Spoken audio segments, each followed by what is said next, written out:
एक दिन सुबह सुबह सभी शिष्य बुद्ध के प्रवचन सुनने के लिए एक साथ बैठे हुए थे।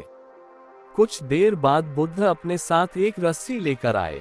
तथागत के हाथ में रस्सी देखकर सभी शिष्यों को हैरानी हुई। बुद्ध अपने आसन पर बैठे और उन्होंने रस्सी में एक के बाद एक 3 गांठ बांध दी। इसके बाद उन्होंने शिष्यों से पूछा कि क्या ये वही रस्सी है जो गांठ बांधने से पहले थी। इस प्रश्न के जवाब में एक शिष्य ने कहा कि तथागत, इसका उत्तर थोड़ा मुश्किल है। ये हमारे देखने के तरीके पर निर्भर करता है। एक तरह से तो रस्सी वही है, इसमें कोई बदलाव नहीं है। एक अन्य शिष्य ने कहा कि अब इसमें 3 गांठें लगी हुई हैं, जो कि पहले रस्सी में नहीं थी। इसे बदला हुआ भी कह सकते हैं।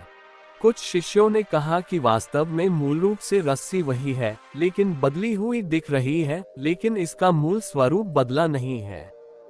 शिष्यों की बात सुनकर बुद्ध ने कहा कि आप सभी सही बोल रहे हैं। अब मैं इन गांठों को खोल देता हूँ। ये बोलकर बुद्ध रस्सी के दोनों सिरों को खींचने लगे। बुद्ध ने पूछा कि क्या इस प्रकार रस्सी की गांठें खुल जाएंगी।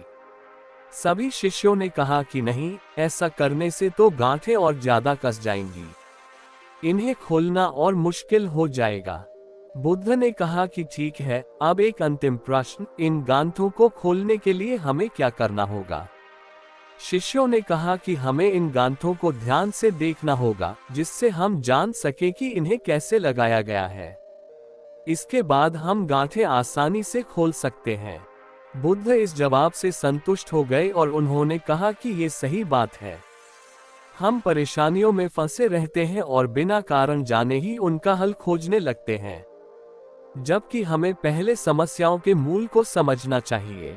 जब समस्याओं की वजह समझ आ जाएगी तो उन्हें सुलझाना बहुत ही आसान हो सकता है।